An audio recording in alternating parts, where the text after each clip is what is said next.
তো বন্ধুরা, আজ আমরা এসেছি হিতাচি 3 স্টার ইনভার্টার এসিতে। 1.5 টনের এসি এটা।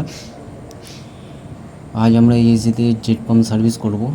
কাস্টমার বলেছে রেগুলার সার্ভিস করে দিতে।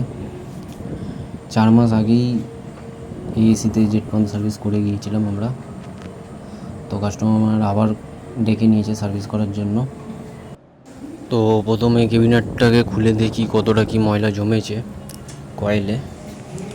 তো কয়েল খোলার পর আপনারা দেখতেই পাচ্ছেন বন্ধুরা যে তেমন কিছু ময়লা তো জমেনি, ওপর দিয়েই শুধু ধুলো পড়েছে সামনের কয়েলটিতে, কিন্তু ভেতরে তেমন কিছু ময়লা নেই, ক্লিয়ারই আছে।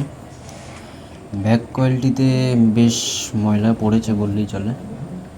তো এটা ভালোভাবে ওয়াশ করলে এই ময়লাটাই বেরিয়ে যাবে। ব্লোয়ারটা দেখে নিতে হবে, ব্লোয়ারটাতে তেমন ময়লা পড়েছে কি না, না তো হাওয়া ফেলতে পারবে না। তো ব্লোয়ারটি ক্লিনই আছে বললেই চলে, কারণ ময়লা নেই একদমই। তাও ওয়াশ করে দেবো। তো ওয়াশ করা হচ্ছে এখন। টাইমের সার্ভিস করালে মেশিনের আয়ু বেড়ে যায়, কারণ যত ময়লা কম থাকবে মেশিন তত ভালোভাবে এয়ার সার্কুলেট করতে পারবে। ওয়াশ করার পর আপনারা দেখতেই পাচ্ছেন যে মেশিন পুরো ক্লিন হয়ে গেছে। এমনিও বেশি ময়লা ছিল না, যা ছিল এই ব্যাক কয়েলই ছিল, সেটা ওয়াশের পরে পুরোপুরি ক্লিয়ার হয়ে গেছে। কোনো রকম ময়লা নেই এখন আর। চলবে এখনও 6-7 মাস মতন। রুমে বেশি ময়লা না হলে এসিতে বেশি ময়লা জমে না।